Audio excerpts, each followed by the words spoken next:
that thing? Hey, can you hear us? Well, now? I mean, there is that's our normal microphone. But wait. Check, test. 1 second.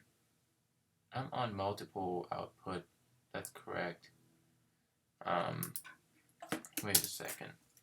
Technical difficulties.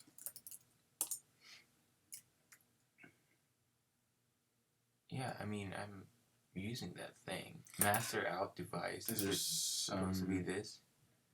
No. Yes, no. Is there some conflict Mm, with UAD? could be. It's just weird. Well, I guess we could just use this mic and then, I mean, the desktop audio, it goes out there fine. We just use the computer mic to stream. It'll be okay. Oh, we gotta switch. Man, that's weird. It is weird.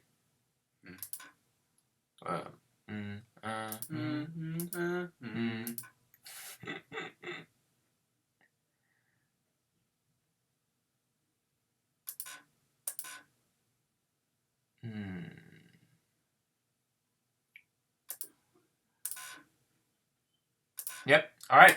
Let's do it. So here is episode 1. Episode 1. Starting from the first track, A Friend for Thought. The very beginning. So we're going through the computer mic now? Huh? Why? Hello? We're going through the what? Computer mic now? Yeah, we're going through the computer mic. But see, we can hear ourselves through this, but it's... How did we do that before? I don't know.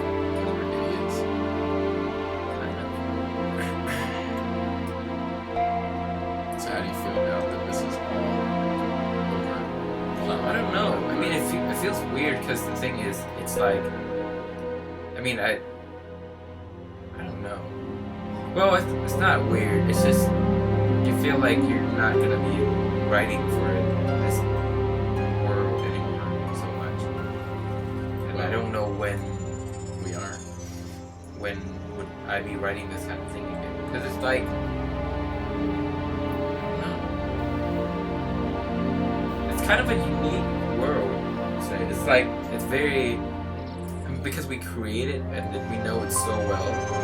That's like it's almost like you did a movie and then I wish we did a movie. and then there's no more. Yeah, but there's still like so much. I feel like we barely scratched the surface.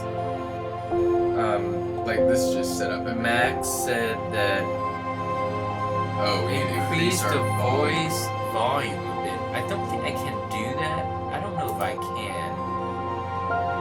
I can make the music softer. That's if that then helps. is the music too soft? That's the question. No, then they can turn it up. I think that would be okay.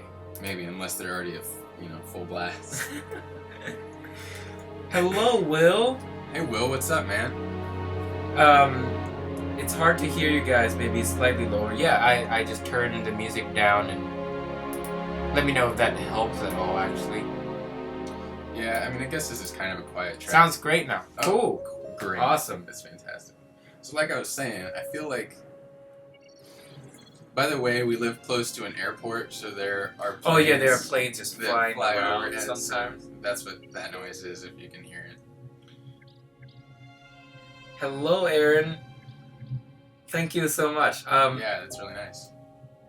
I was more savvy with online composing to do Tell Your Tales. But love the project. Awesome, man. What were you saying? I was saying, this... Right, we started with a Kickstarter, right? And we originally had a different plan for the Kickstarter. But then we did this episode thing. Oh, right. And we did the 3 characters. But we only did 1 chapter for each character. Right. So it's like... I think it's really cool because we basically just introduced each one of these characters, but it was just such a small portion tiny bit of like what an actual book or a movie or whatever it would be that there's still a lot more to go. Yeah, it's a lot of room for expansion. See, but what I was so intrigued about it is that like there's so much of the, self imagination that you could kind of put in. Mm-hmm. I mean, like this thing.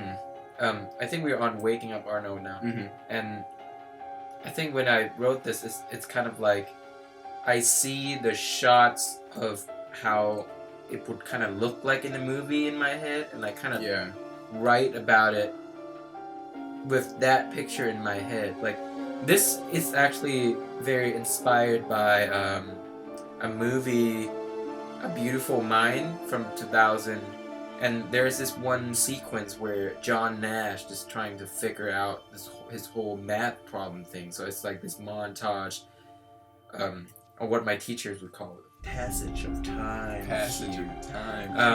And then it's just, it's that thing is in my head, but then I put all these characters inside those shots instead, and I sort of imagine this to be kind of... Yeah, I think, at least when we did this episode, I think we really... I mean, it was our first one, so we really tried to focus on getting the picture right, I think. To marry the two together. Yeah, and so when we wrote all of this music, I think we really had a good idea of what happened, what the stuff in the chapter looked like. Yeah, like we could picture in our heads really well, which I don't think we could say for the next 2 episodes as much. I mean, I think episode 2 actually has... I think we captured that imagery like fantastically. Yeah, it was like near perfect. No, but music wise, it's just a little like it's zenning out a lot. Right, but like episode 1, we didn't even have any of the writing. I don't think when we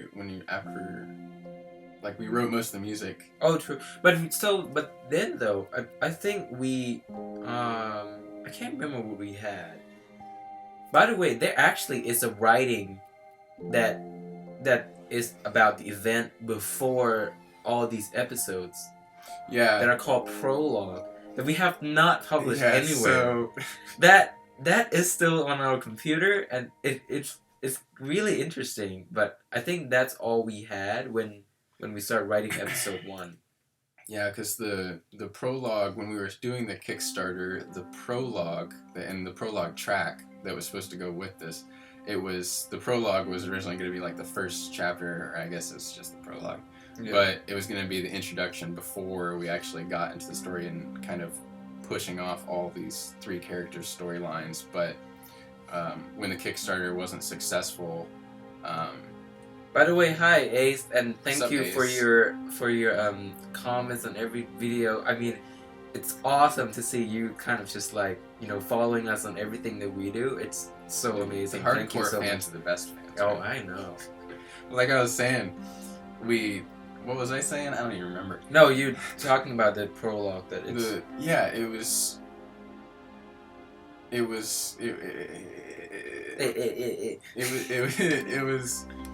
It was interesting just because we introduced these 3 characters before we really pushed them off.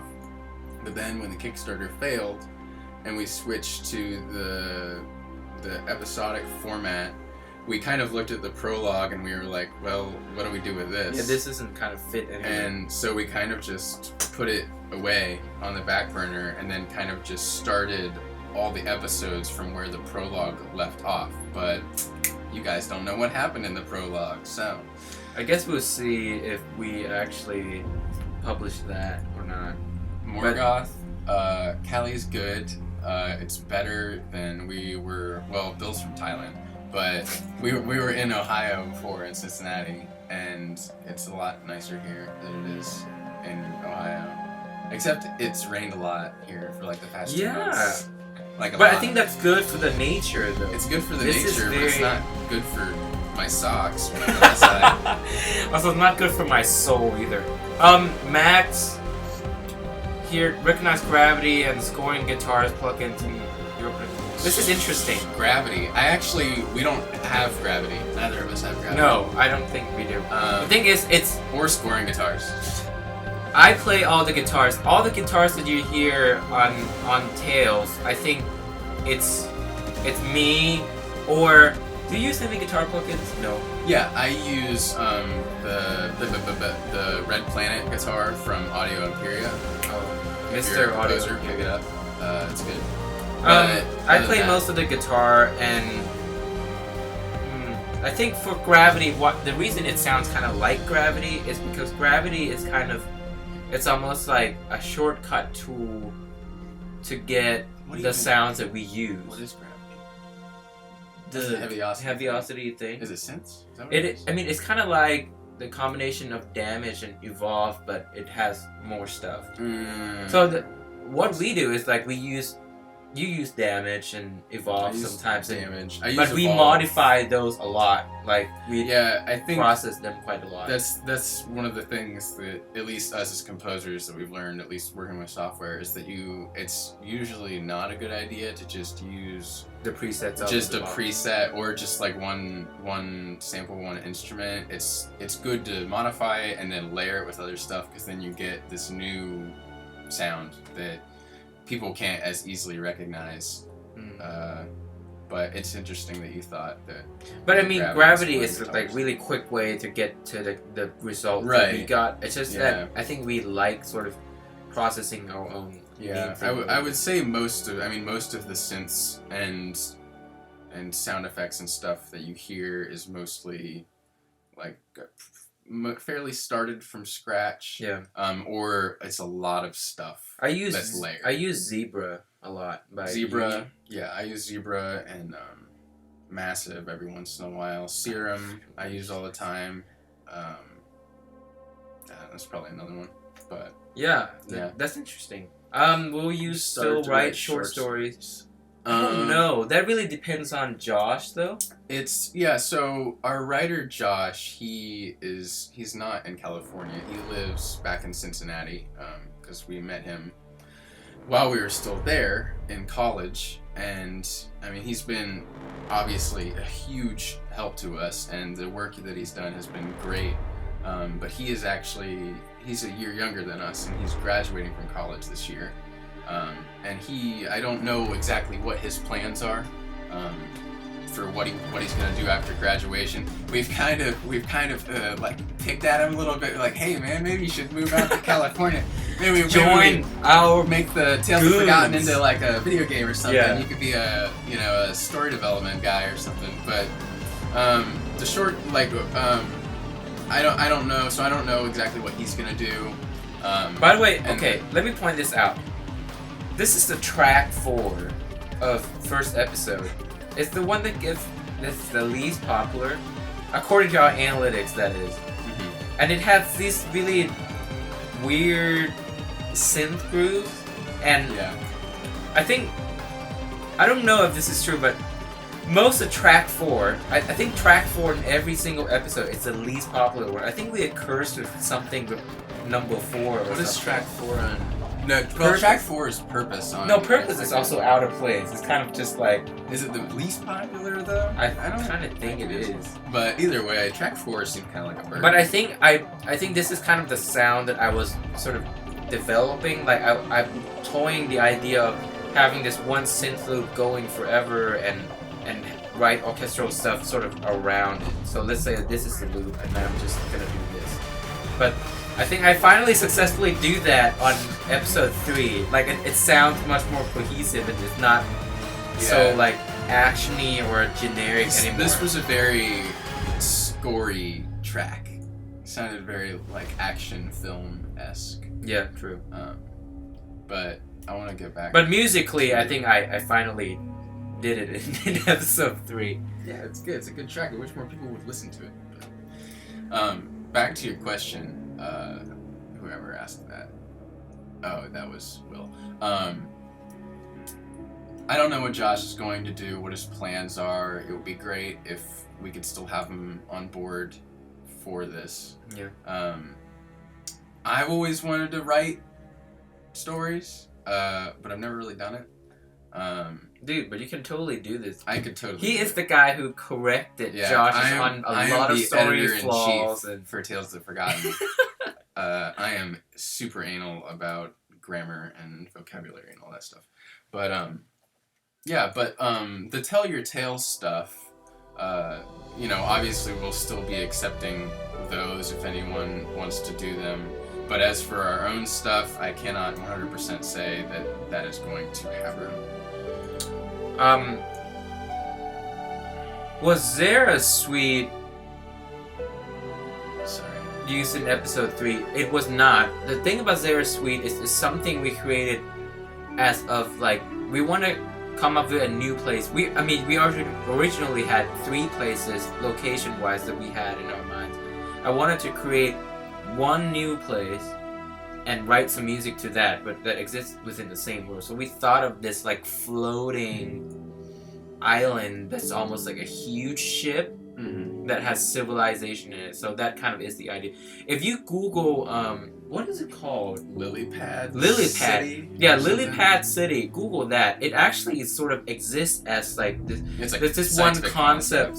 Yeah, this one designer who did a cool concept art on this, and I found it to be so inspiring that I had to tell Dylan, hey man, look at this. I think this thing could exist in Tales of Forgotten. Make it into a track, man. And so we wrote it to that. So, like, think about, you know, a huge city that's just floating in the ocean.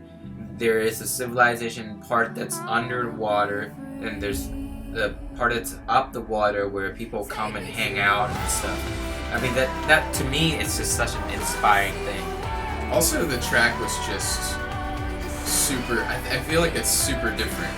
It is different, yeah. I mean, a lot of our music is different from each other, but this one just sticks out in my head. One, because it's so long. It is long. It is a long. No. The feel of it. Prologue's the longest. Yeah, that's true. But it's like zenning out a lot. The feel of Zara Suite is, in my opinion, it's like so good. It is good. I think we really nailed what we were going for there. So, yeah. But that's probably one of my favorite tracks that we've done for it. So.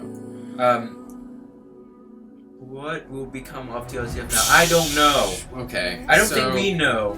Well, see, I think. Well, what are you gonna say? Say that first. I think everyone, at least who follows us decently now, at least has an idea that we've thrown out the idea of making it into a video game. Dude. Right. But that, like we've said, we ourselves, we don't know how to do that. We have no experience doing that. But it's something that we think it would really work in that format. Yeah. Or, I mean, the thing is, I think, you know, I'm working with a couple of independent developers now on their games and stuff, so I'm getting to learn a little bit of the process. This is my own work, by the way, not anything related to Tail. Of the process of how they create games. Like, I don't know as much, but I just think that it's, I don't know, it's a possibility to make it into an indie level. But the thing about it is we always see it in this like AAA, huge, like, you know, things that would be produced by Naughty Dog or something like that. Like, we just can't get out of that mindset. So we either have to find somebody who could scale it down to an indie level that make it possible within our story. That would be really cool. See, like, we thought of that Fallout style survival game too, but it's like, it's just too huge. It requires so much money. It would be great if we could, if that could be where we started, but it's no, I just think realistically, we kind of have to scale it down to an indie level. See if there's anybody with vision who can sort of understand what we're doing. Maybe we'd get to that level, but it's really hard to start off there. So, but we think that more than anything, a video game would probably be more suited because, you know, there are other venues that would go like a film or, you know, like doing a full book. But it's like with this episodic format that we've done, it's like we have the artwork, and we have the music, and we have the writing, and typically those 3 things are what you need to make a video game. So, but it's like we just... And that's the end of episode 1, by the way. Yes, that is the end of episode 1. On to episode 2. By the way, I want to ask, so I think Jane Decker is coming in... Not coming, it's coming to LA just for travel or something. End of March or something like that. And we were thinking, we might invite her here to do like a Q&A thing. Would you guys be interested in that? I'd like just to see who she is and kind of get to know her a little more. Just let us know in the comment and whatnot. What's your educational and musical background? You go first. Yours is shorter than mine. I went to supposed to be. I just went to too many schools. Yeah. It's just annoying. So, I picked up music as like a thing. I was just bored, so I just taught myself how to play the piano when I was in like middle school. And from there, I started writing some really crappy music. And then I decided that I wanted to try to do music for games and films, and so I went to college for that in Cincinnati, and that's where I met Bill. And in the middle of that, I started doing music for movie trailers, which I never intended to do, but I got roped into it. I just wanted to do it as like a fun thing, and then I started getting all these people asking me to do music, and I kind of just went along with it. No, but that's a good thing. Yeah, it's good. I mean, you it's good. can get to write music for a living. But I mean, honestly, like that's pretty much it. And then I went through college, graduated from college, and then right after college last year, and in August we moved out here, and then just started doing stuff out here and started trying to get our feet wet. All that. For me, I think I didn't go to high school. I went to performing arts school, so I sort of went to conservatory way before I was in college. 3 years I played flute, and I was trained to be a performer, and I thought I was going to be this flute player in the orchestra. I want to perform all the time and whatnot. And then later I discovered that I didn't really like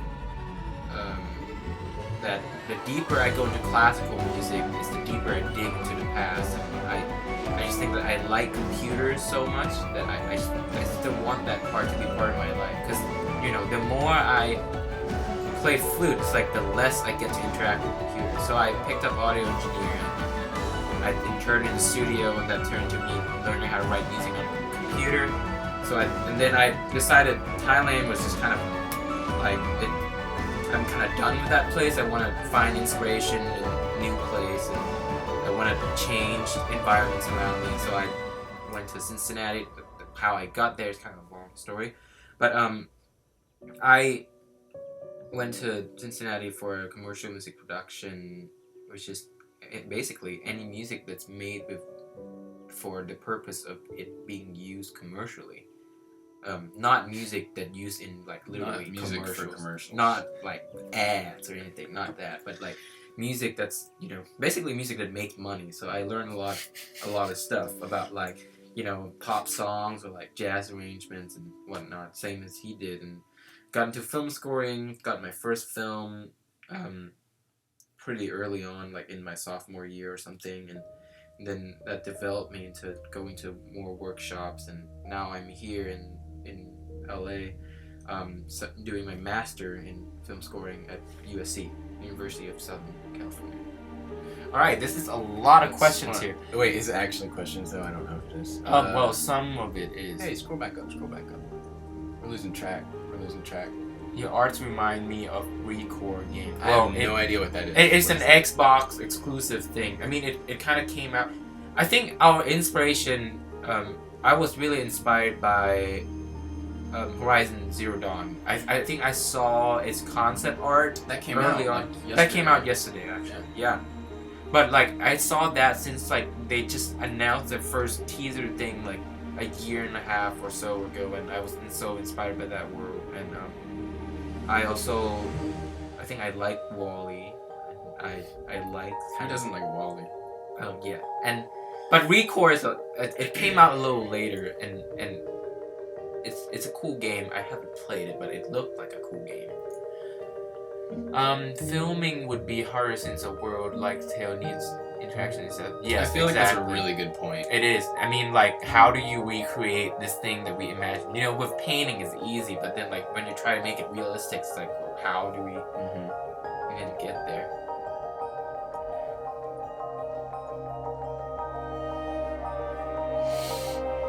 Out of questions. Somebody was asking Who what? who's Jane Decker. Jane Decker is the singer for Believe.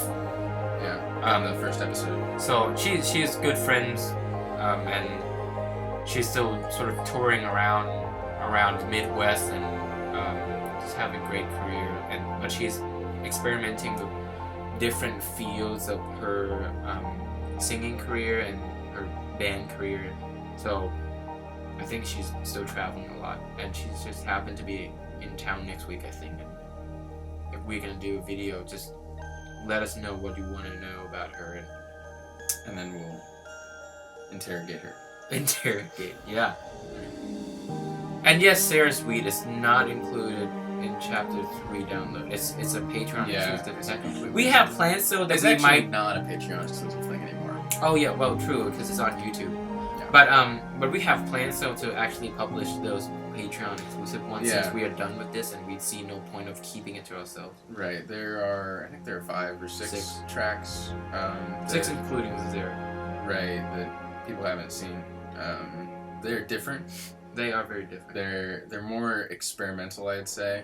They're not our like usual episodes music. They are very like just we try. Some of them are tied to like this maybe the part of the storyline of an episode, and then some of them are just completely unrelated. It's just like we had this. Bye, Ace.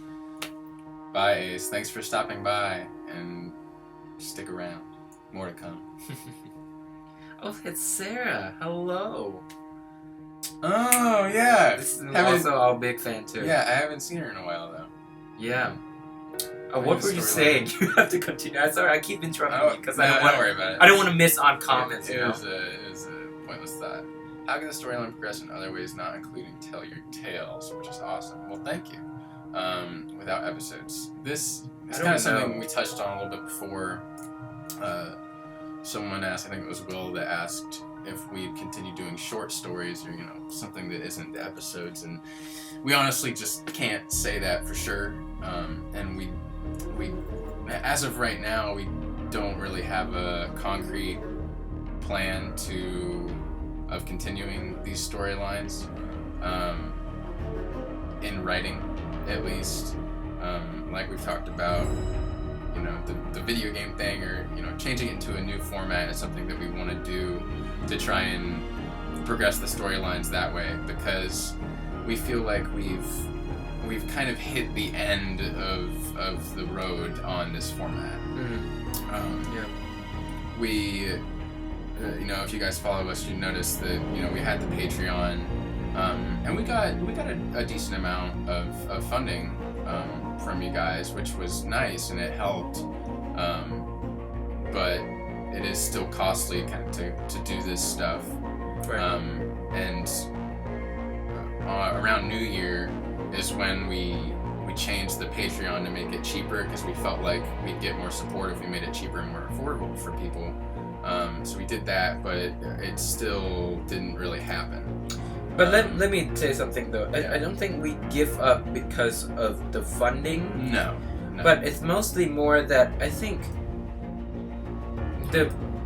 we feel like the investment to make it really cohesive and really together. Oh, actually, I think I should probably change this now. We're now on this episode. Thanks. But the investment that we have to put into making this really really cohesive, isn't very worth it. It's almost like if we were to invest that much, we'd better just try to make something better. It's the product that comes out just doesn't quite right. It's very we've discovered it's very tough, and we like what we've done.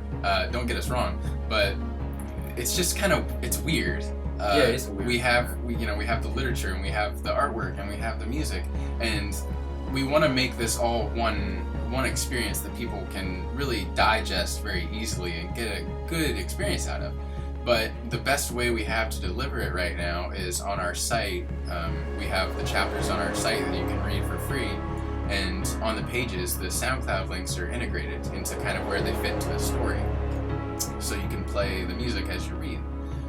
But that's really the best that we've got, and we feel like, we felt like it was satisfying for a while, but we're to the point where we want to do better. Right.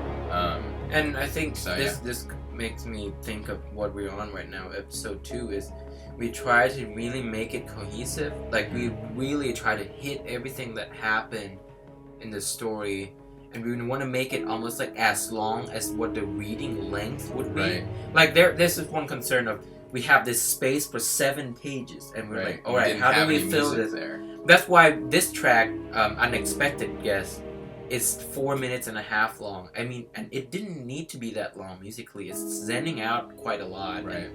But we really want to like, all right, if the reader reads this and it just kind of keeps going up, if is this gonna sort of match the pace or not? And I think we did that fine. But then like, what happens is the music music loses its it just value. isn't good enough anymore. Just because we try to sacrifice so much. It was basically like we were scoring a film, but there was no film. And so it's like when you don't have a film to watch, you're scoring a script, right? And it's like, well, that's great. Like a lot of film scores, you can listen to and they're great. But in this case, we just don't think we pulled that off. I mean, we still like the music, but we knew we could do better. And so when we started working on episode 3, we said, okay, stupid planes. We said, okay, we're not going to do this again because one, it was a lot of work to try and essentially score the whole chapter, and two, we killed ourselves just over trying to get it perfect and be like, okay, we need this type of feel for this part of the story. But then the payoff, though, it's just like so low. Right. Because like we want the music to be good, but then the music comes out kind of just like eh. Yeah, and I think we just made it harder on ourselves because we really wanted to do our best to match the story as best as we could in terms of feel. And by the way, with this track, Purpose, I wrote this, and I think my imagination was... I was watching a lot of Terrence Malick's film at a time, I think. And I was like, I want to have something that's so, like, internalized. Like, it's like internalization of the character that's so out of place. And it's almost, like, religiously related to, like, their philosophy somehow. So, like, that's why it's all just strings. And it's very, like, slow and emotional internalizing stuff. It's really cool, but like that's why it's a little out of place comparing to other people. Yeah, but I mean, I think that's kind of something that we did in all of these episodes, though. I think we really focused. Maybe we didn't actively focus, but I think subconsciously, in the end, now that I look back on it, most of this is internalization. I think, right, and I think we did a lot to try and get across how these characters feel about themselves and about the situations they're in, which I think, might in the future, if this progresses, when this progresses, make it easier, I think, to really develop the characters since we already have a really strong base for their personalities. Yeah. Purpose inspired me to write a key scene in my light novel. Oh, that's good. That's cool. Glad we can do that. Glad it's worth something. I mean, it's like, I think it's, I don't know. To me, I personally really like beautiful, slow music, and sometimes I just want to, because a lot of times with Tales, we're so focused on sound design part of it. Like, we want to create a unique soundscape, and we want to, like even what you're hearing right now, Sunset Memories, I mean, it's simple music, but the soundscape is like, alright, it's a sunset in this robot land. Right. Like, we want to nail that down somehow with these sounds. But with Purpose, we remove all that entirely, and we just focus on, alright, emotion. Yeah. What is it? And, it's just cool to be able to do that. And I guess that inspired you to go write something else too. Because it's not only just uniquely to robots. So, what is the novel called? Oh, that's for the light novel. But, yeah, I think we're really glad that the Tell Your Tales thing kind of worked out. It worked out really well. I mean, I like the idea a lot of, people help to build the world that's so huge. It's really interesting to see because like Will's thing, like I never would have thought about that, but it's actually really cool. Yeah. So, yeah. Thanks for answering questions. I understand about hard work and university life. The music was by no means shabby, by no means all everything combined smoothly. Well, thank you. Thank you so much. No, I just think that we are really self-critical about the music that we write, and every writer has to be. Well, yes, but I mean we're scoring a lot, and like I feel like sometimes because it's scoring, and our purpose of this is to get out of scoring and write cool music, you know. Yeah. So I think we kind of lose that perspective when we're trying to do episode 2, and then it comes back to scoring again, and then like we have to sacrifice so much, and that's what, you know, like we hated sacrificing, that's why we created this project, but then we end up sacrificing here, which we shouldn't have done. So what do you use to record your music, and what programs do you use to edit? So when we did episode 1, Bill was working in Cubase and I was still working in Logic. Logic X then? Or Logic X, yeah. But then, by the way, episode 1's all mixed in Pro Tools. Yeah. 3 programs. But, and then, you know, we moved here and then we did episode 2. And I think, at that point, it was the same. We still used Cubase and I used Logic. But then... but that episode was all mixed in Cubase, though. Did you mix it all in Cubase? Yeah, it was not transported to Pro Tools. And then the 3rd episode comes, and back in December, I switched over from Mac to PC, and switched from Logic to Cubase, which was, a journey. A lot of work, and it took a lot of time, but it made my life a lot easier with the new computer. So so episode 3, all the writing was done in Cubase from both of us, and then some of it was mixed in Pro Tools, and then we did like 2 of the tracks in Cubase. I think it's not that these DAWs sound different, that we, you know, why we pick certain program for a certain track. It's mostly how the workflow goes. Because for me, like I naturally mix really fluidly in Pro Tools. Like I like its one screen interface and whatnot. But some stuff that I thought, you know, it sounded pretty good in Cubase already. I don't need to go mix as much, so I just get it done there and then leave it to Dylan for mastering. But for all our movie, our video editing is all iMovie. Yeah, we're pretty basic on that we front. are very basic. So. And we actually have I have a friend of mine up in San Francisco who does all those, like, what do you call it, the particle effects for us. So he's really good. His name is Kuhn Watrowit. So if I will actually leave the link. He's a really, really, really cool cinematographer and been friend of me for 10 years, I think. Long time back when you guys were it's in very we were in bands together. It's crazy because, like, I will leave his link.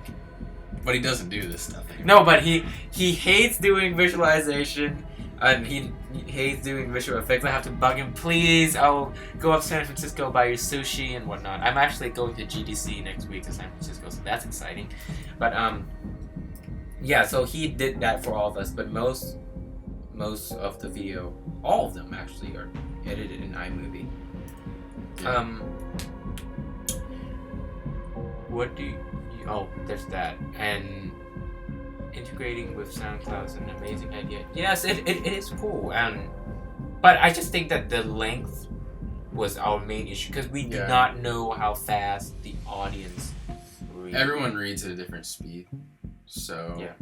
I mean, no matter English what, is not my first language. Right. No matter what, it's not going to be perfect. So, while we think that it's probably the best way with what we have, but we just don't think it's good enough anymore. That's pretty much it. Hey man, that's good. We're trying to raise our standards. Yeah. So, and we thought about the audiobook thing too. It would just be a totally different direction. That it would be an entirely different kind of task that we'd have to take on.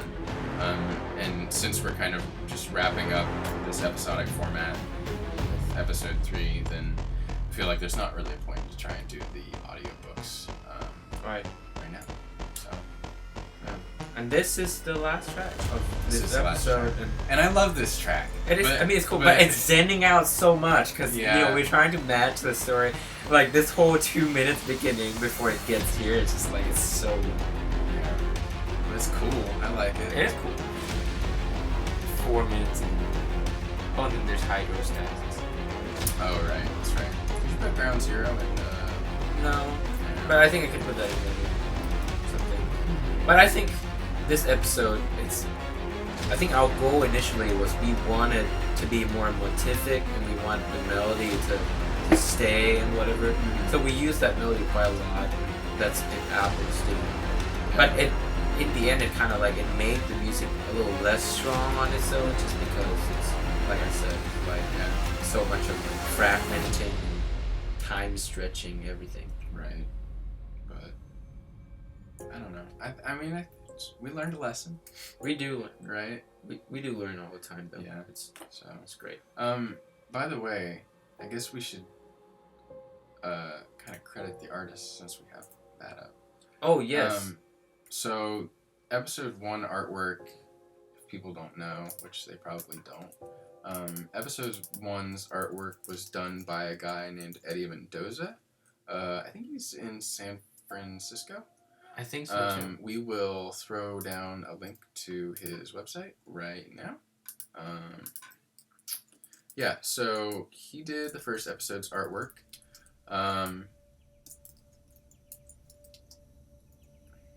Labeling it and everything. And to go along with that, should we talk about the Kickstarter art? Let's do who. Right. So, episode 2's artwork was done by Cesar Spajo, who's in France. Throwing down a link to that now. He does some really, really great character art. We knew that we wanted to have Oppo in the art for episode 2, and we actually reached out to this guy during the Kickstarter. Yeah. And he's the one who, if you go to our Kickstarter, which it still exists, and you see kind of all the sketches we had, he actually did these original rough sketches for what Oppo was going to look like. Right. Then the Kickstarter didn't go through, so we kind of lost contact. But when we got around to episode 2, we were like, hey, you want to do this? And he was like, definitely. So we hit him up to do that. Turned out great. Really like it. By the way, we have these posters on our website for $10 if anyone wants to buy them. Oh yeah, right. We still have them in our home. We have, each one of us have one in our wall. Yeah.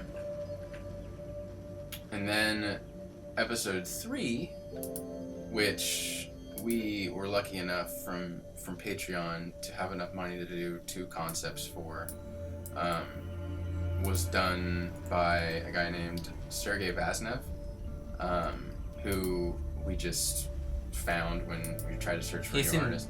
He's in Belarus. This is really cool. It's like you get all this, like, you know, all over the world imagination. It's definitely a journey to work with these people around the world. But yeah, so Sergey did some amazing work. He really nailed the episode 3 artwork. So we were super happy to work with him. And both the pieces are just awesome, and I'm really happy how they turned out. So, and those signed a poster and charge $20. We thought about that. We were like, hey, should we sign it? But I don't want to do that to our artists. I mean, I would just sign it for free, you know? Right. It's not like it's a lot of work to sign anything. Plus, it's not like we're that famous. So. But, and you want to talk about the Kickstarter artwork? Yeah. So, just taking a trip to the past.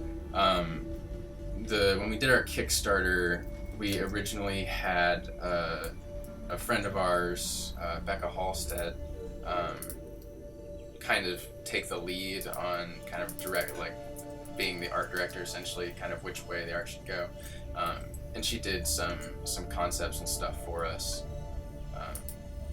So she's based in Chicago. Yeah, she's now getting very busy. Yeah, she works for a couple of, or she's worked for a couple of developers doing concept art and so she's busy doing stuff, good stuff. Another guy that we had do the hydrostasis track art, his name is Jordan Grimmer, and he is in London? London, yes. London. This guy does way too many sketches all the time. He does like a sketch in a half hour, and it's gross how good it is. It's gross how good it is. Yeah. It is true. This guy is so good. But so he did that, and then we had Jatri and Cousins do the artwork that you see in Ground Zero, and I believe it is also the artwork for the prologue track. And he is a fantastic map painter. So yeah, and I think that's everyone.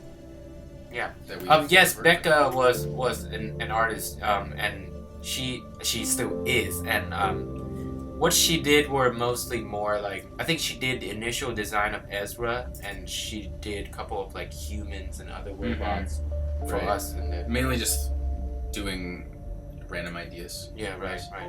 Oh, I forgot about your friend Kuchu.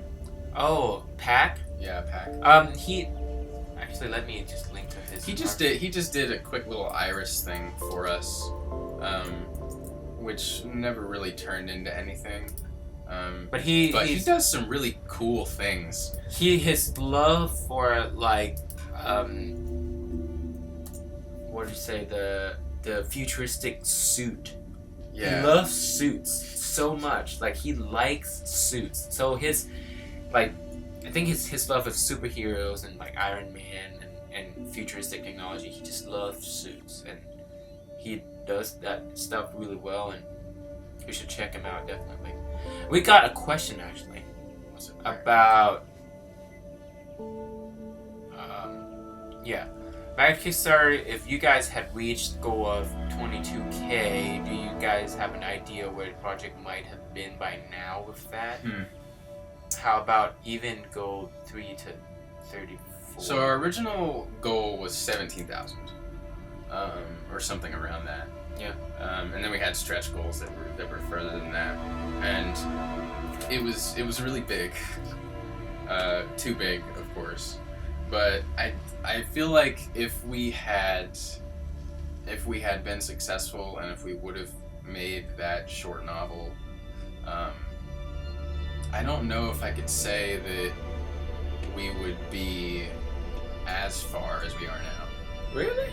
Honestly. I don't know. I just think that it would take a really different direction, because when you have a physical product out there, it creates a very different, like it's a very different look to our project. Like when people look at it and go like, oh, they actually have this thing published.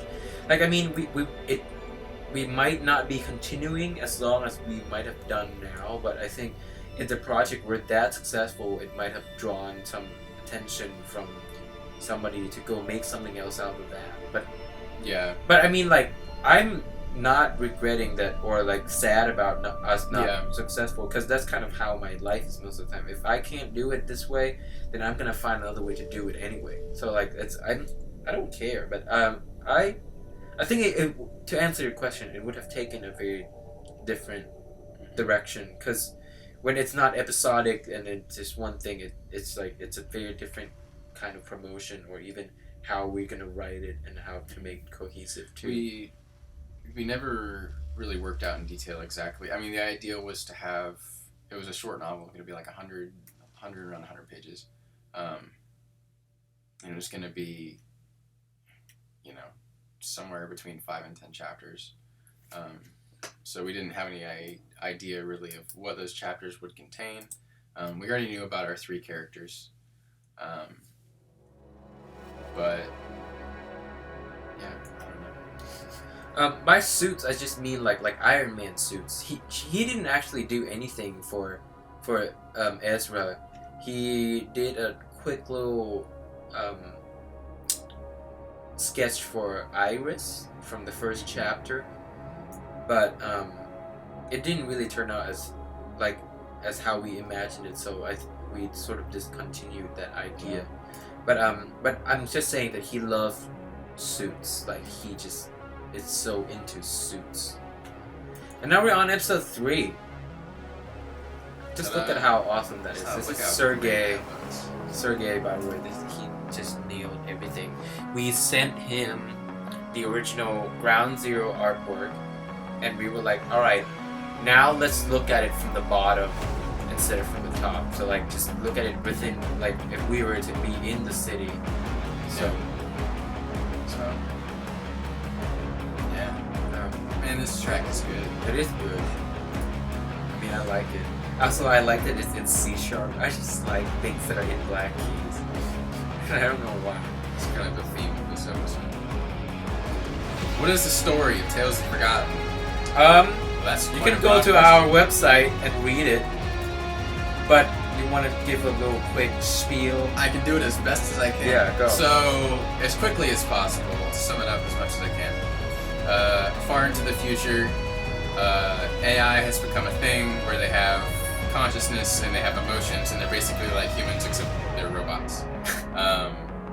And then eventually the typical thing happens where AI gets kind of fed up with humans because they're seen as inferior to humans because humans made them. So they kind of rise up, and then a revolution occurs and they take over the humans. And so then they prosper for a little while. Then humans discover or create some sort of technology that finds a weakness in the AI system, and it allows them to gain an advantage back over the AI and kind of run them out of their civilization.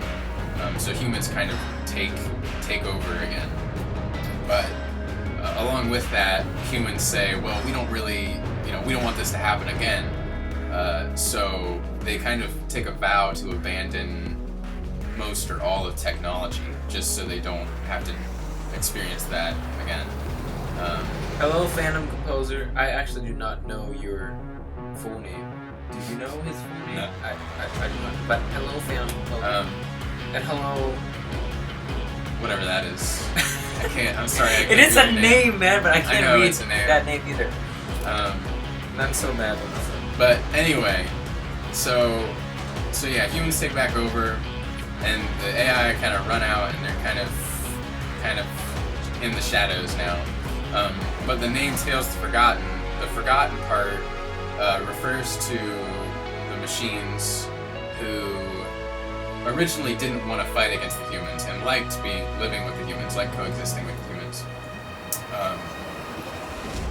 So then, when the majority of the machines wanted to rise up, they were kind of pushed aside and forgotten by their own kind. And then, when humans took a vow to abandon all technology after they took over again, that's when, of course, all humans pretty much despise robots now. So these robots are forgotten, not by just humans, but also by their own kind. There you go. So, and those are the Forgotten are our 3 characters, and there's not just 3 of them, but those are the ones that were focused on. Is Autumn about Ezra? Oh, is Devolution about Autumn and E2R3? Is that somebody that's not Ezra? No, I'm just kidding. I know what you mean. So the whole, which I don't want to spoil it though if you haven't read the chapter. But Devolution is much like Purpose from the last episode. It's like the zenning. But are you referring to the title track Devolution or the episode Devolution? Oh, that's the question. That's what I want to know. I want to get that clear. Yeah, we'll get back to you. I don't want to give spoilers.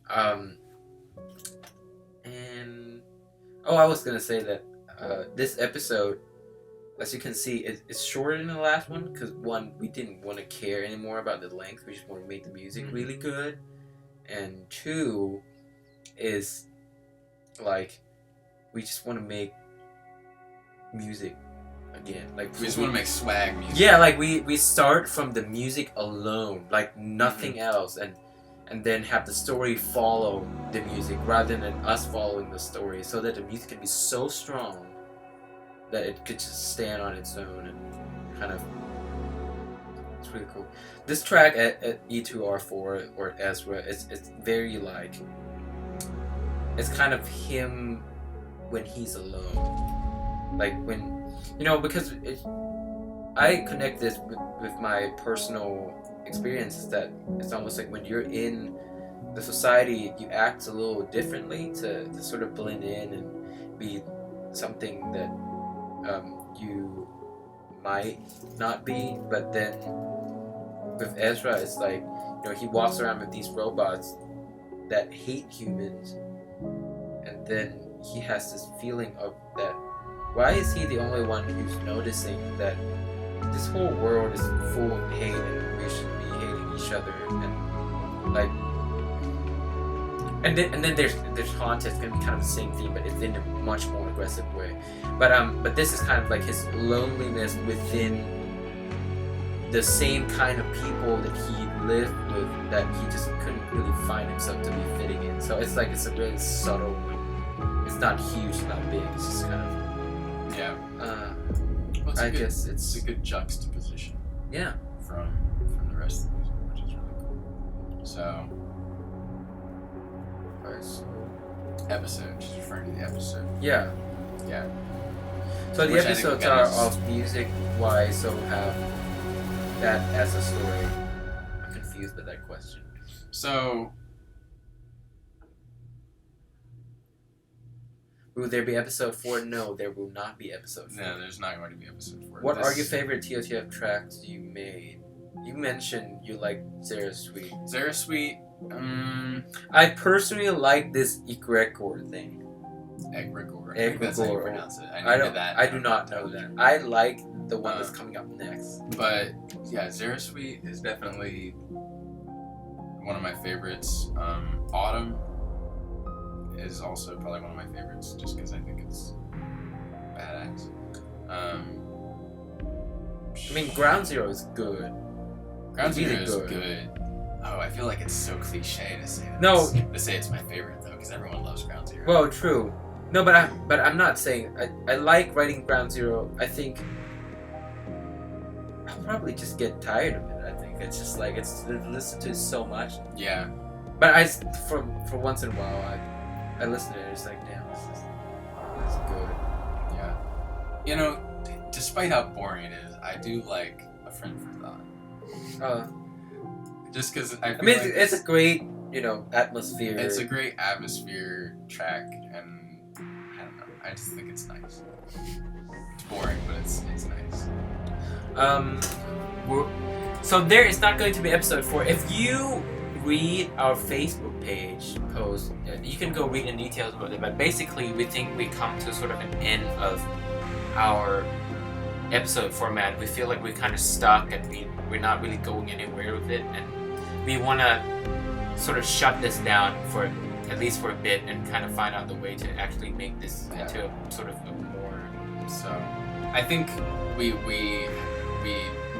did a nice job of we wrapped it up with a trilogy. We kind of did a good strong introduction on these 3 characters that we wanted to be in the original Kickstarter. So we felt like after the 3rd episode, it's a good place to wrap it up and move on to bigger things. So. By the way, this track is featuring Kiz now. Yes. He's an artist from Italy, I believe. Yeah. Let me drop down his SoundCloud so that you can follow him. He's really cool. Not like EDM, but it's like chill ambient atmosphere. Yeah, he made really cool atmospheric sort of electronic music. Yeah. And we were like, wow, man, we really like your stuff. And he originally reached out to us because he stumbled upon us somehow. So yeah, it was really cool when he said he wanted to collaborate, and we definitely nabbed up that chance to see kind of what we could come up with. Yeah. So, I think and this track turned out good. Yeah, it turned out really good. So Ground Zero was my first listen 11 months ago. Wow, that's almost a year. I mean, Ground Zero was written almost a year ago. Yeah, for the Kickstarter. Right. Now that I would love to see it made into something more See, perhaps I'll make a journey to zero myself. Ground Zero will always be my favorite, first and foremost. Thank you. I think a lot of people say that. Yeah, sure. So you're not unique. Sorry. No, it's a good track. It's a good track.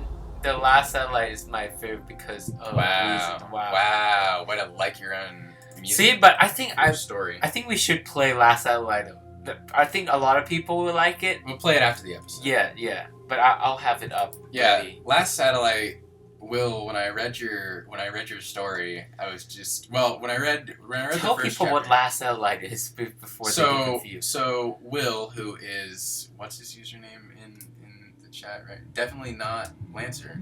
That is his name is Will, and he did the Tell Your Tales story Supremacy 1, which you can check out on our site talesofforgotten.net/TYT or TYT writing. That is.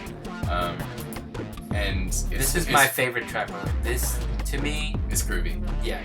But Supremacy 1 is about this AI who is a satellite, and he was essentially the last satellite that was launched into space before the revolution happened. Will, I'm sorry, I think I'm remembering it correctly. And he basically gets bored because all communications go out on the planet because of the revolutions and whatnot, and so he flies back to Earth to basically find stuff to do. and then he meets. Well, I don't want to give any spoilers, but that's the idea. And then good, glad I got it. So you guys can go read it from there. But it's such an interesting idea. And chapter 1 was good, but then you did chapter 2, and I was like, what is this? And it was so cool. So then, when I think it was after you did chapter 2 that I was like, okay, we gotta do a Tell Your Tales, or not Tell Your Tales, a Patreon, the monthly track for Supremacy 1 because it deserves it. So, yeah. And the idea that I get from your writing, Will, at least in chapter 2, is like a comic book. So it has this very like kick-ass quality. It's like sort of actiony and sort of like punky, you know. And I was like, okay, so we gotta interpret this like we gotta make it Tales, but we also gotta make it like actiony. So yeah, so that's what the Last Satellite track is. So and we'll play that. We'll play that after this, and maybe we'll play some other stuff. There's this whole thing of I feel like all our monthly tracks are like building up for episode 3. It's like I'll practice. It was Autumn, and the whole idea of Autumn is definitely probably the strongest plot that we have in the story, or at least the most notable one. Because we do have quite a few tracks that are about kind of the feel of Autumn. Because we had the Charge Bar track originally, and then we also had the most recent one, the Autumn Fog, not to be confused with Autumn. And I think there was one more, but I don't remember. That's Crystal Phobia, but that's not. That's for Tear. That was for well, that track is in the desert. Oh yeah, this is shit. Foundry Highs. That's the one. That's the one. Yeah. So that one's a weird track. It is weird. Oh, it's so weird. We'll play that. All of these, we'll play all of this. Actually, it would be cool, just because you guys haven't heard this, and this is like for a little longer. Yeah, and also by the Black Swordsman's High. By the way, I think you just joined a bit ago or something. Why do you guys do what you do? That being music? I don't know. Can you be more specific? Yeah. That's such a broad question. I mean, why do I breathe? Because I have to breathe. I mean, we'll come back to you. Just narrow it down a little bit. So, yeah. So a lot of people discovered us on HD Sound. I had an existing, I guess if you want to call it, relationship with him, just because he has uploaded a few tracks that I've done for trailer music companies. So I knew that I wanted to try to hit him up to see if he could help us with promotion for Tales. So yeah, not every track is suitable for that big epic trailer kind of stuff, but yeah. So and I know Believe did really well on HD Sound. So, and maybe in the near future there will be a track or two from episode 3 on HD Sound. But we'll find out. So. This is our last track of Haunted. It is Haunted. But this is featuring a friend of mine actually from USC, who's also a really, really good composer. She is doing a feature film for a Canadian director right now, but she's also a really good composer. So I'm gonna leave a link for you to check out her music as well. Like, I mean, I didn't know that she sings until like later on last year, and I was just like, oh, your voice is so low. Yeah, why this? I don't know why it's so low. I guess because I'm playing it from a cloud. Hey, look, my mom's watching. Hey, Elaine What's up, Jones. Mom? Hello, Elaine. This is Steph Cole.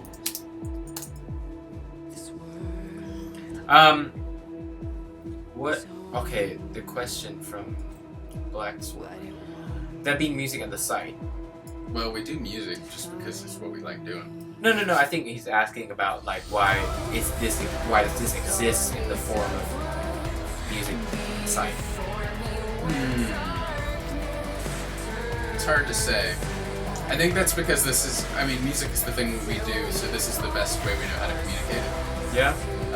And of course, we knew that music wasn't going to be enough, and we wanted to do something bigger, so that's why we got writing and art to be in it too.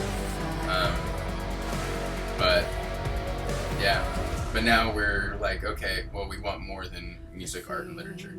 Mm-hmm. So we want more visuals. We want a video game. I know. Have you guys ever imagined yourselves as within the world? So bots or humans, or either y'all live That's interesting. Basically, I think she means like making characters that resemble us. I think Ezra, to me, I think... Is Ezra you? No, it's not me, but it's very close to how it's my reflection on the society. It's in a very like abstract level. It's not like exactly that, but I think I like him in the sense that this is... I don't know. I think it's tough to say. I feel like the three characters, Appo, Iris, and Ezra, are they all have this. They all want the same thing, right? but they. Yeah. I can't believe I gave birth to someone so talented. But they all want the same thing, but they're really different. They are. They all feel differently about it into like how they want to go about that and how they deal with their problems. Right. So they all also have very different problems. I'm trying to think of how each one deals with their problems, and any one of them resembles me more than the other. But I can't say. That's an interesting thought, though. I guess I never really thought about that. I mean, but I mean, Tales in the sense, the story as a whole, kind of my reflection to me. I'm from the country where a lot of people sort of fighting with each other, and politically, there's a lot of that going on, which I would not talk about. But I just don't like seeing people fight with each other with just no logical reasons other than just I hate that guy. So it's like this whole thing is kind of my reflection to that in a very abstract sense. Yeah, we do our best to not. We don't want to. Yeah, we don't do politics, but yeah, that personality comes out when when you express your art and whatnot. And then. Oh my gosh, too many comments. Oh wait, we're playing Charge Bar now. Oh, okay. So this is exciting. So this is our first monthly track that we did, and this. Yes, Thailand still monarchy. Yes, but let's not get too deep detail on that. Don't do politics here. This track, if you read episode 3, you will understand what a charge bar is. But yeah, so this track is it's basically like club music, like kind of upbeat. Actually, I guess it's downbeat. It is. It's just down tempo. It's what they call it's it. It's like a chill. It's like futuristic chill music. We want to make this kind of different, classy. It's like we want to create this bar, the music that sort of reflects how this bar looks and also feel when you're inside. So like it's really like, because I don't think the robots would be like teenagers that just go all in with like the drop. It's just they have this classy way about how they sit and how they. It's very clean. Yeah. It's very it's good. So. But they are like huge guys, so like or actually I guess some of them are small, but that's why we have these, really bigger brass and bass lines and whatnot. It's pretty cool. I like this a lot. But it's a very, like I said earlier, it's a very different approach from our normal episode writing. Yeah, it's like it was really fun to do. So just make whatever. We'll have to put ground zero on here too. Unless we put all of them on there. Dude. Not this one though. Why not that one? You don't like that one? This is weird to me. I don't know. I just felt like I spent too little time on it. Singles. Oh, come on now. Oh, I guess every time I browse the drive, it's just gonna do that. Yeah, so we will play through. I guess Apple couldn't even reach the stool to sit. He would jump, actually. This guy is really good at jumping. Very athletic. He's got his stick. And he like pushed himself with the magic stick that can do anything. We don't have a name for it, I don't think. I think we call it a staff. I don't remember. A staff. Yeah. I think Josh calls it like a sticky looking staff or something. No, it's not a wand. No, it's not a wand. Yeah, Iris and Rin is like such a, I don't know. It's such an interesting thing. I'm like super into Rin. Like I just love the idea of this bird robot so much. Yeah, it's really cool though, and I think they have a really, really interesting relationship. Yeah, I don't know. Even though, like I said before, Autumn kind of has the dominating storyline out of all these, I feel like Iris and Rin is probably my favorite. Just because I think it's more personal because of their relationship. I think what I like about Iris and Rin is that it's like they're, when you have a friend that just wants to follow you and just kind of like, hey, where are you going? I'm going too. Like they kind of just look at you as not their leader, but somebody that they trust. And to me, that speaks to me in kind of that realm. Like this is a friendship that Rin adores Iris as her creator, and kind of just like, oh, yeah, I just want to do this for you, and it's like there's this innocent quality about how she just trusts Rin. She's basically like a parent to Rin. So, and Rin basically sees her like that. So it's very interesting. So this track is the Supremacy 1 track. This is the last album. Like, let's just listen to this and let's just listen. Will, you're worthy of just listening.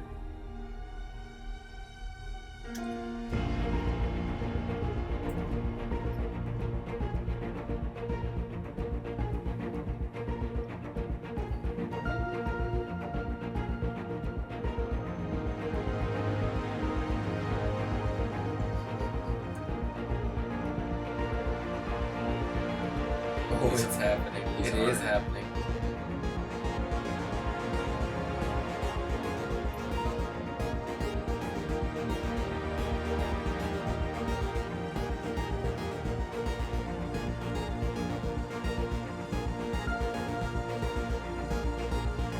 Drums.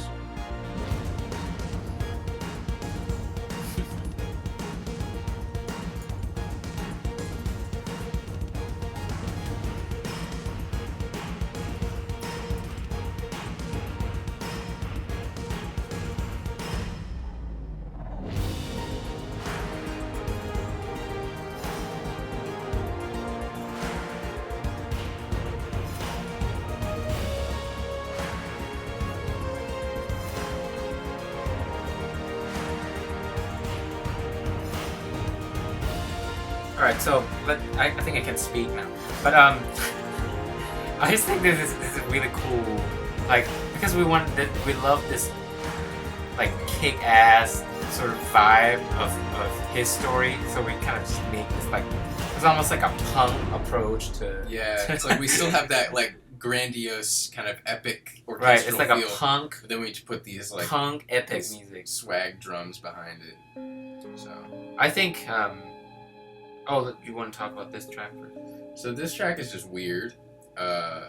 It's called Foundry Heist, and we don't. It's not really specifically based on anything. This is kind of just the imagery that we had in our heads when we named it, of just sort of a rundown foundry in autumn, getting ransacked. You know, there's bad dudes in there stealing things or something. Bad dudes. So, and it's just a really weird. It keeps you. It's a keeping you on edge track. Like it makes you feel uneasy.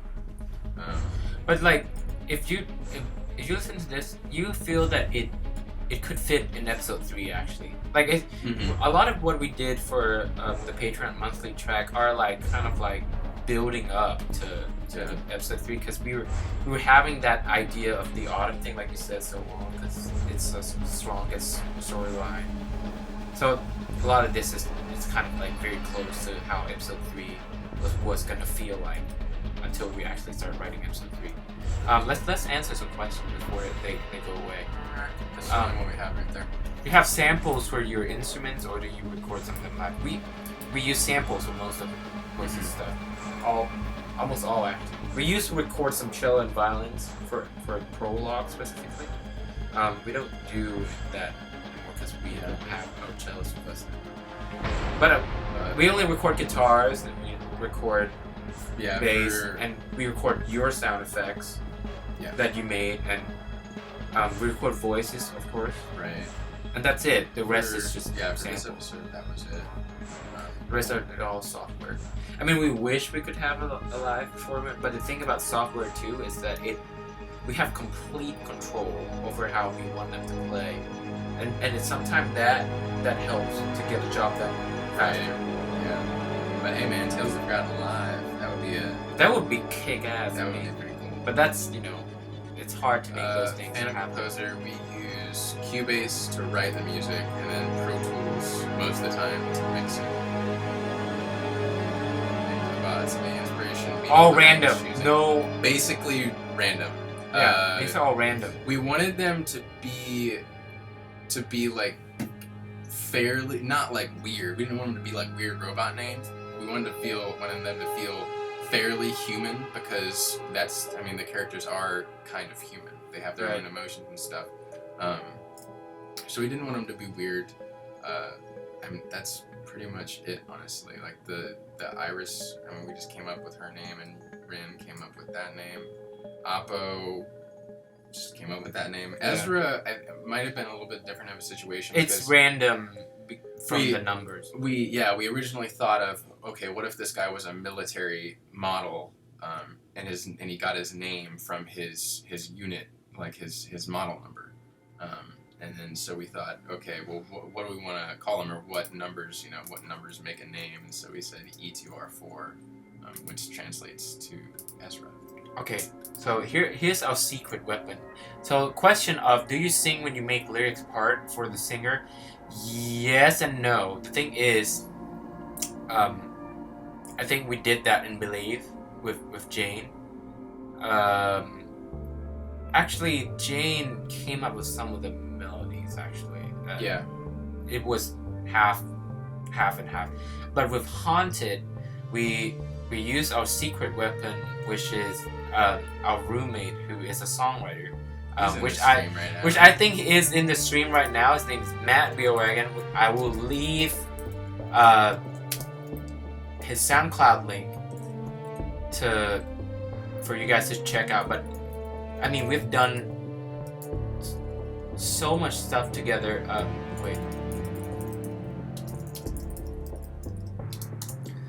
And I mean, on the other side of my career, I also produce pop records because I do that with him, and we've had a really great relationship, and he understands how I write and how Dylan writes, and we just go on, do our...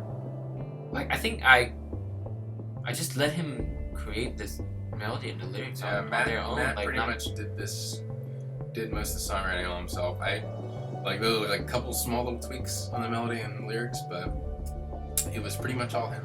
So if you like those lyrics, then I like your username though, someone. That's very ambiguous. What do you have a specific microphone that you use? I have an Audio Technica AT4040. Yeah, and I have a Neumann TLM 102. Yeah. So and we used the 102 for Haunted.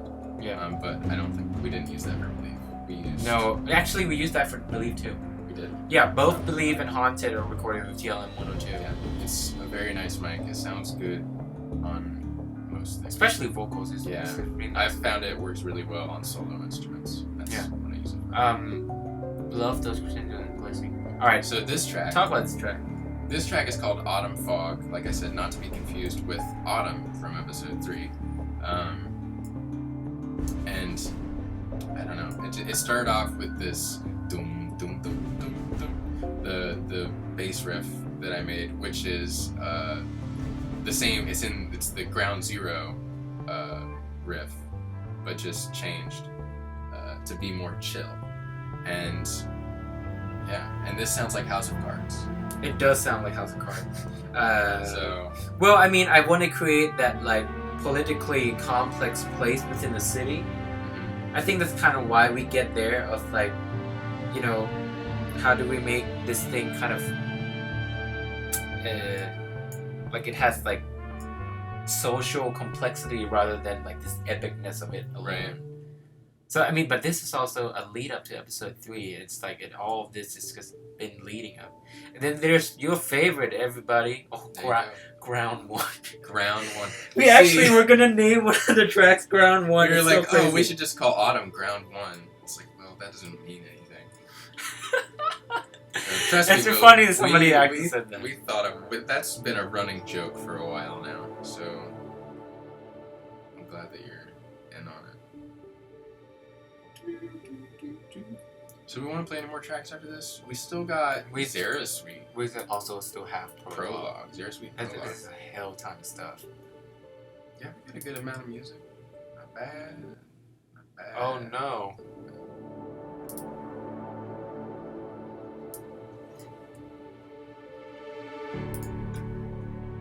Will TOTF be getting a revival, aka new battery pack? Oh, come on. Ooh. Oh, good one, actually. No, it's not a definitely no. It's more of like if we find out a better way to do this, we might be trying it out. We want to. But I don't think it's worth it to try to push it without us having an idea. Because this is our side project, you know. So it's like we want it to remain creative, and we want to be inspired to do it. We want to make it sound good, and like feel good. So I think if we're not feeling it, we want to stop. We hold ourselves to a high standard, and so if it's not good enough, we don't want to share it with people. Because I mean, if it's not good enough for us, then we don't think it's good enough for you. So and I think that's why. I feel like this is I think the music in this, I think everything about this project is very good and very polished, just because we hold it to such a high standard. It's musically driven to for us to push ourselves right at our maximum capacity, with no sacrifice. Right. We should include the last monthly track. Let Fight. It's only fair. That's the only one.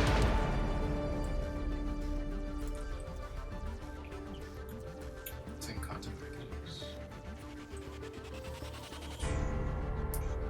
Ground Zero. What a track, man. What a track.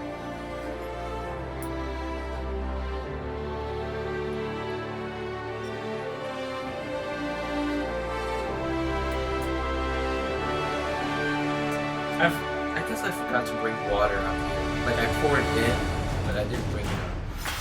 There you go.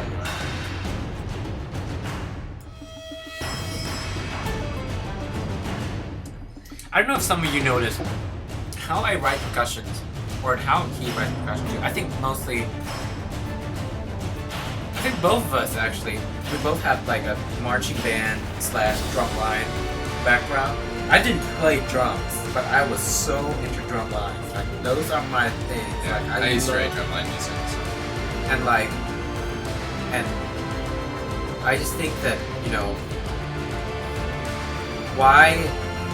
No, it's not a why. It's more like how drum lines were good with snares and tenors and how their bass drums work.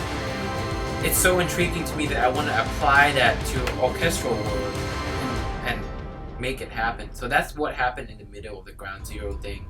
It happened also in Autumn. It also happened somewhere else. It's like it happens almost everywhere. It's like it's kind of in Last Satellite. Yeah, that Last Satellite is a great example of that. It's like we like, I don't know. I just think we just draw our inspiration everywhere. By the way, if any of you know anything about drum lines, they are like, you know, basically a marching band on steroid somehow. Like they do this visual it's thing. A lot of showing off. Yeah, so a lot of cool grooves. And there's a lot of like techniques that go into it, and even their drums are different from normal marching band drums. They are like completely, they're so loud and they're so powerful, and you know, you get 8 snare players and they just play exactly the same way, and that's stuff just intriguing to me so much. Alright, what is this? Tell me. So this track is called Schizophobia, about the Tell Your Tale story of the same name, written by, I cannot remember his name right now. Ryan Lynn. Ryan Lynn, yes. Yeah. And it's very interesting. It was we actually got this story during our Kickstarter, and this is what gave us the idea to actually do the Tell Your Tales stuff. So you guys can thank him for that. But it's a short story that takes place in the Grey Waste, and it's from a human perspective. And that's all I'm going to say about it, because I don't want to spoil it. So, but it's sad. It's melancholic. It's also kind of uplifting. We need to answer a question. We know we're kind of behind. Who makes your awesome wallpapers? I think we left the artist names in our top comments. So you'd have to scroll up a bit. I don't know if you can do that though. I know we put them in the description. We could have done that.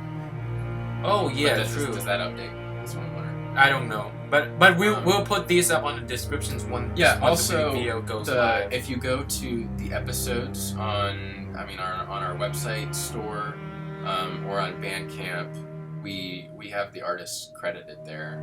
Eddie Mendoza for episode 1, Cesar Espejo for number 2, and Sergei Vasnev for episode 3. Especially Sergei. This guy is good. Yeah, this guy's good. Good, so good. You didn't put the other artwork in this, did you? You just put this one? No, yeah. Okay, that's fine. But your research on sounds and mixing. Hey, William, thank you so much. I mean, like that, you know, this is why this project exists. It's our, like, how to push ourselves at our maximum on all the aspects of making music. It's like mixing and sound designing on top of just writing the music alone. It's also a part of our tales writing, you know. Yeah. We really strive to make it different. We don't want to make it like a basic film score. We don't want to, you know, I come from mostly trailer music kind of experience, and he comes from mostly film scoring type of experience, so we try to combine those two things.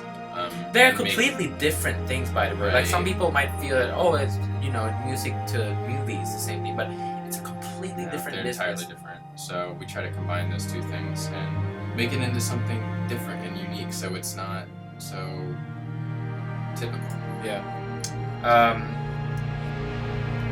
Oh, hey, do either of you play instruments? My family is quite... I play flute. I think I mentioned before that I used to be a performer, and I play piano. You play piano. I play piano. And I used also to do drum stuff, but I also play all the guitars and bass on episode 3. I don't play these things very well. I play them enough. No, I can only play guitar if I have Cubase. If you have Cubase. Because there's a lot of editing. Let me tell you, I can, like, if I were to play a chord, I would have to play one chord at a time and record again, play a chord, record again, play a chord.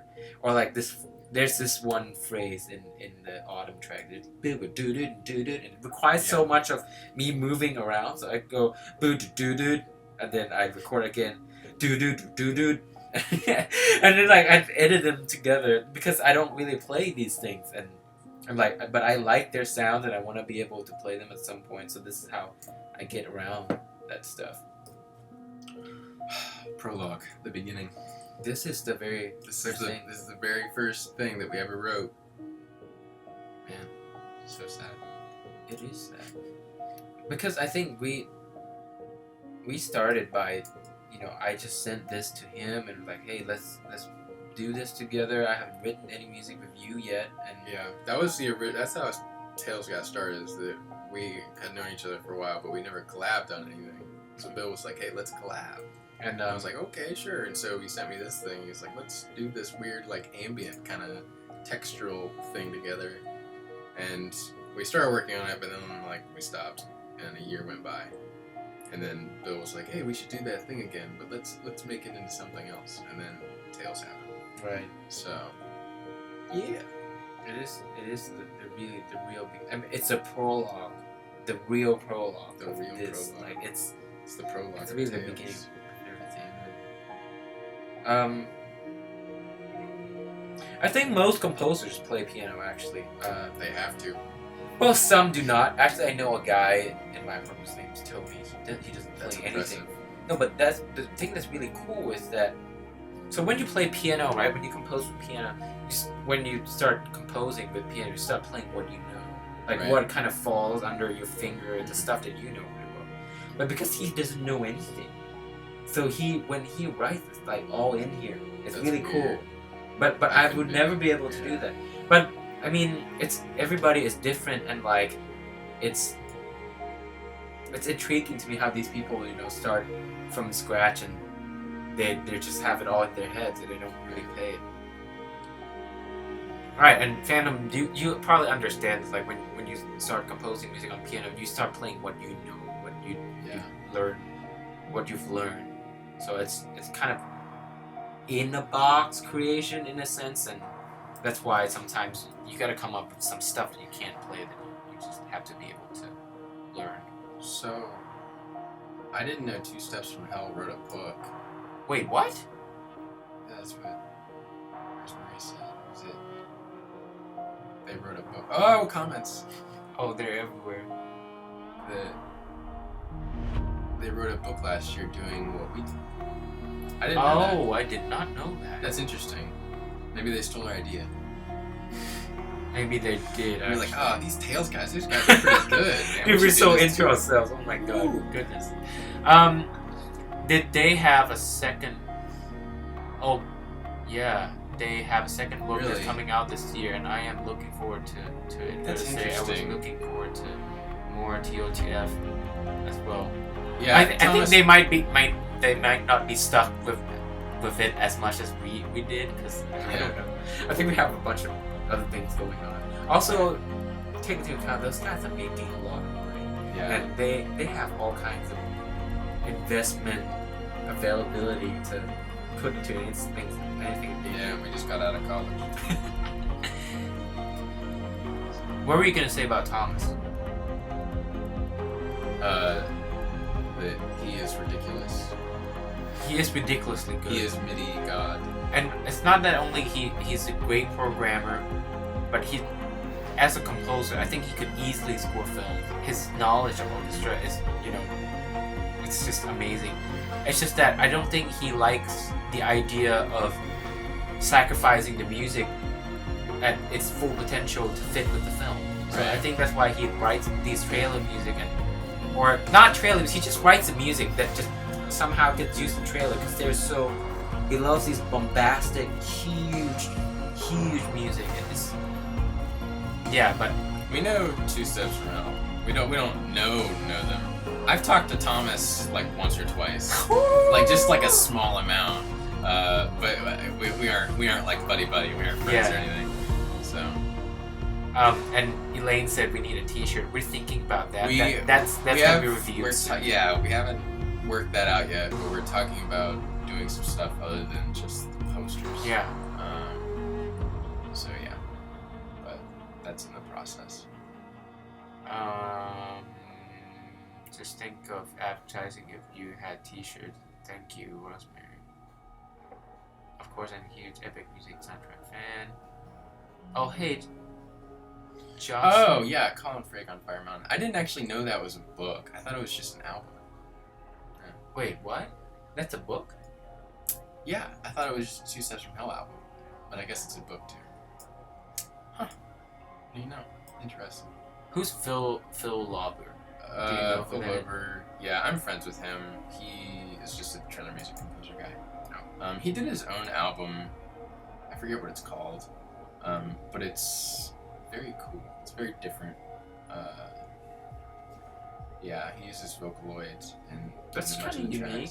Yeah, it's like kind of like pop orchestra stuff. It's interesting. See, but that's kind of the thing about trailer music that's really cool. It's not trailer music. It's the business of making orchestral music outside of film.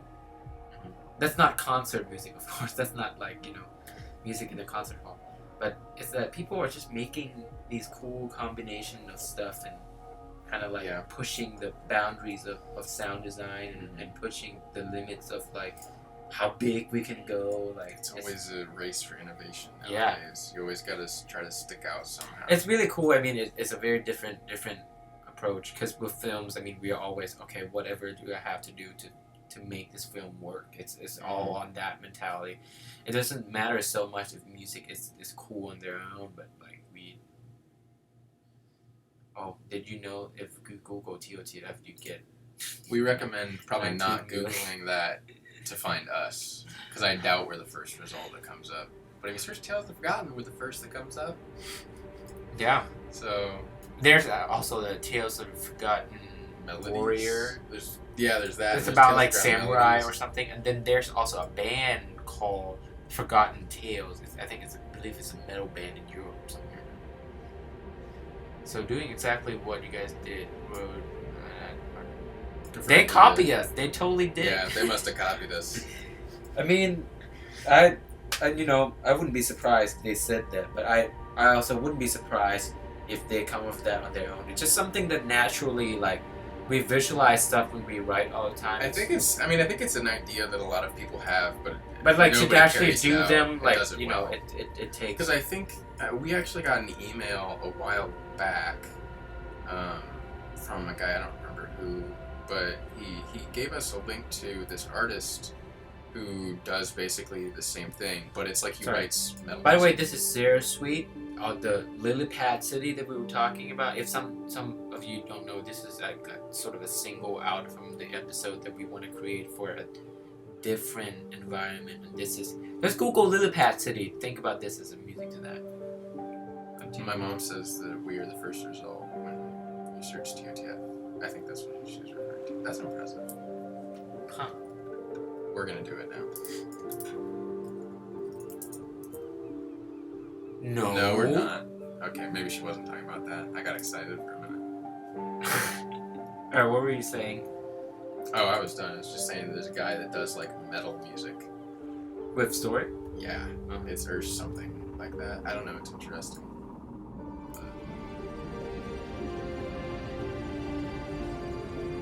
That's what I do by writing languages. Right. That's exactly kind of how Thomas. Like I don't know him personally, but I've read some of his interviews. Is that like he just writing music that he hates sacrificing it for films. And you're exactly right. If he were to score a film has to be made for his music because it's just like you can't just fit that with movies that are being made now. He's lucky enough. Well, I wouldn't say he's lucky enough. He's talented enough and lucky enough that he's been able to make a career off of that. Yeah. Without having to go and score films. I mean, I'm sure he does some scoring work here and there, but I know he mostly does the Two Steps from Hell stuff and his own solo stuff too. But I mean, you know, movies are just not made like that. I mean, like composers are usually brought on late, like 8 years into the not 8 years, 8 months into production already, and then we were just brought on. And we have 2 months to do the film or something like that, and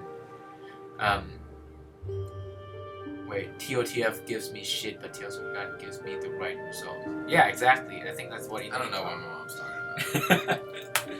No, but I think it's just that's why it's a totally different business. Because with trailer music, music exists before they cut the music to. Right. They cut the picture to music. They cut the picture to music for the trailers. film has existed for a really long time before they brought us on and we're like, all right, now you do your thing. In film, you have to adapt the music to the film and make sure it doesn't get in the way. Right. But with trailer music, it's like, okay, here's the music. The music is there to just be as, you know, impactful as possible, and it can, you know, pushing it to the maximum. Yeah. So. Oh, come on. Oh, well, that was the thing. Spell it out. Yeah, I mean, our name is, it's not like unique, but it's like, it's the only Tales of the Forgotten out there, I think. Yeah. Because, like I said, there's a Tales of Forgotten Melody, Tales of Forgotten Warrior, right. There's a Forgotten Tales one. There's that. Too many. But all the stuff on, like all the promotion we've gotten on YouTube and stuff has helped with that and whatnot. But I think our site is the very first thing that comes up.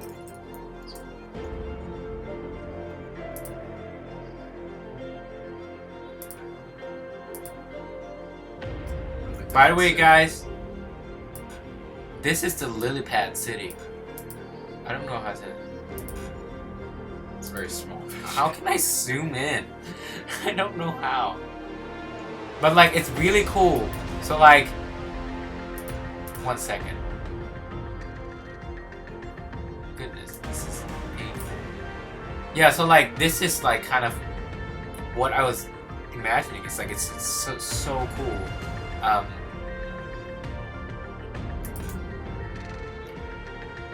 So you guys see, you were aware of their Disney concert. Yeah, I was aware of that actually.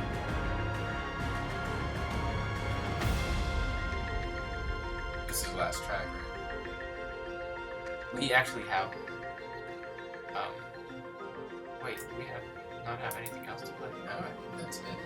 Oh, this is the very last thing. But yeah, like this is kind of where we get this idea from. This huge lily pad just floating around the city, and just, there's something epic about it, but it's also something sort of very calm and soothing about the ocean. I love this stuff. And this will be our last track to stream. And yeah, you guys have any other questions for us? Anything else you want to know? Now is probably a good time to ask. Yeah. So this is the outro to TOTF. I guess. Yeah, I buy that. It's not a bad outro. Yeah, I buy that. Oh, Matt said we should tell them about Tales of Forgotten Robot. Tales of the what? Forgotten Robot. What do you mean by that? The name used to be Tales of Forgotten. Oh. No, it's actually Tales of Forgotten Machines. Yeah, it's Machines. That's what the name used to be. Tales of Forgotten. Bill wanted to call it Tales of Forgotten Machines, and I said no. We're gonna call it Tales of Forgotten, and we're gonna call it that. So, Do such you a write long name. Think about that. Think about how much we have to type. I love how this ends. It's nice. It's very underwater, you know. Get that nice underwater ambience. Do you write sheets when you compose? I would really be interested to study your work more closely. Greeting from France. No. For if we have someone who's going to record for us, we will write out the sheet music, but we actually just write it out on paper. We don't actually do it, you know, on the computer or anything, using Sibelius or whatever. But no, we do not have actual sheet music that you can see. That would take a long time. It's a huge. It's very considering complicated. Every track. I'm gonna play the hydrostasis again, just because it's ambient. It's good background music. But every track usually has give her, anywhere from like 30 to 100, maybe a little over 100, like different instruments or sound effects or something that we've used. So like to actually notate all that out, that's just gonna be impossible. We use our ears most of the time. You could do like a reduced piano version, but it would still be very difficult and take time to do. We should do piano arrangements.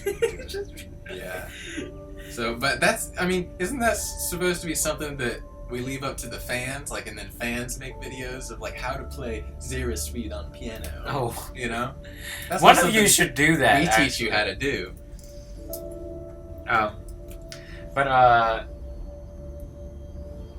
want to say fun too around there's in several key because I explained it, but coming back to it in January and realize how awesome it was. Well, thank you. Yeah, thanks for giving us a second look. Chilling with Oppo.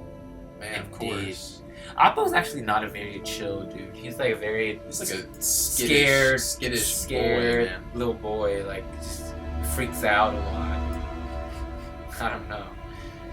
And that's kind of what I was going off with like how they're so different personality-wise with these different characters. Yeah. Well, I guess we'll be done soon after this because we have to eat as well.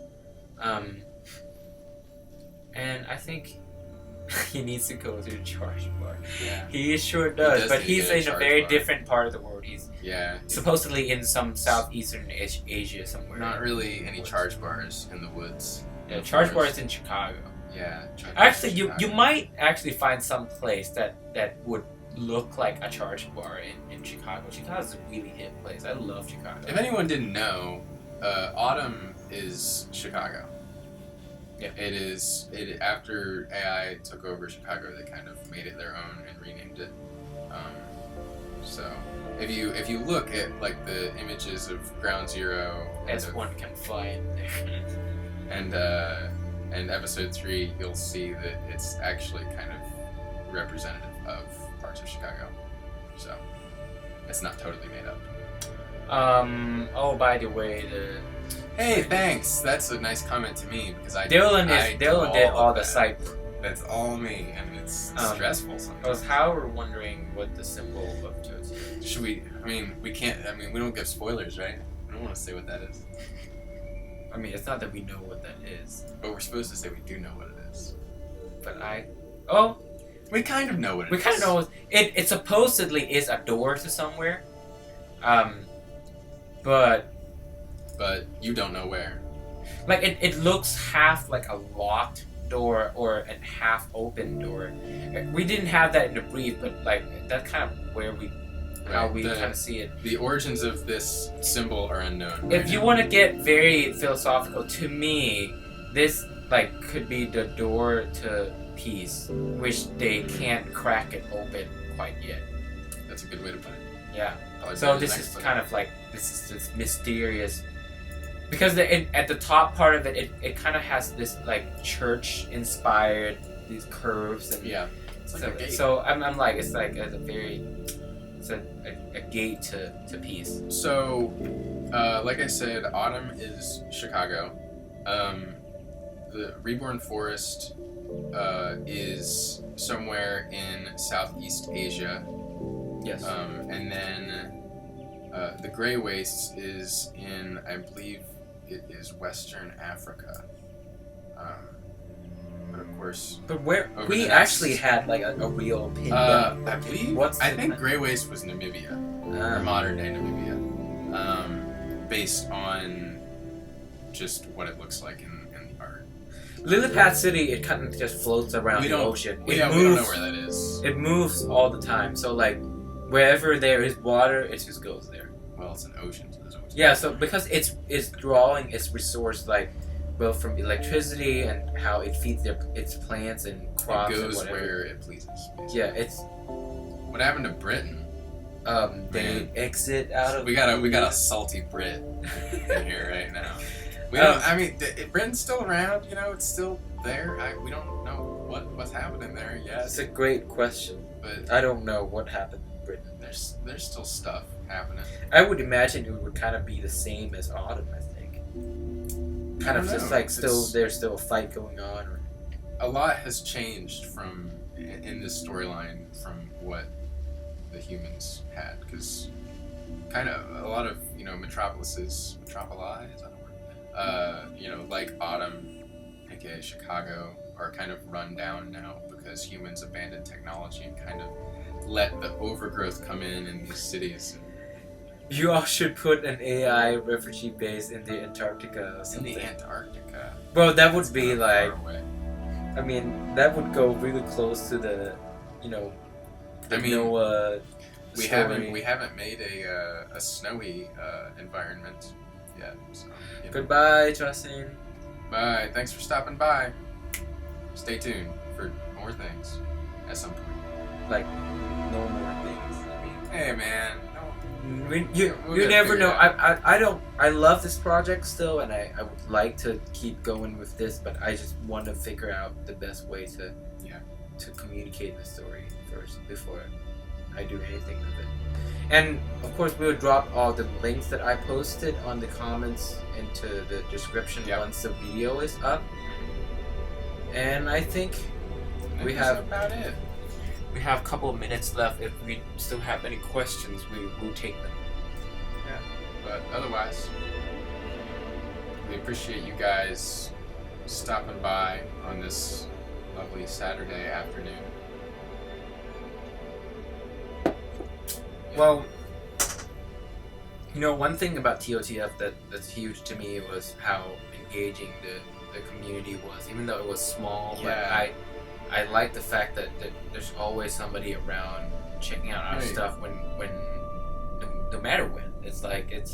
And that's the awesome part. We want to make it good for you. That's why we're doing this, and just want to thank you everybody for that. It's been, even though it's not crazy popular, it's like we have a smaller, very supportive fan base, and it's like to the point where I can recognize Will, and I can recognize these people that are commenting. It's like we just it's almost like, I'm not Christian anyway, but it's like going to church and you see your familiar people, and when you go play your music there, and they just talk about how how they like your music and whatnot. And I don't know if that's a good example of that or not, but it's like I just like that. Hey, it's like we're becoming friends through the music that we write, so I really appreciate that. So let's stop this. Yep. Yes, this video will be available for playback. I think YouTube automatically uploads it to it will be on YouTube their system shortly after we're done. Yep. Streaming. So, all right, guys. Gotta say goodbye to this, and hopefully we'll see you in the future with bigger and better things. We'll be here. We'll be around. We're still here. We're still listening. We just obviously won't be as active as before. Of course. But we're still here, and we'll still we can still talk about Tales. If anyone wants to talk about it. So, all right, guys. All right, bye, guys. We'll see you guys later. It's been a huge pleasure, and it's been great joy to do this. That's it. That's all we got. Goodbye.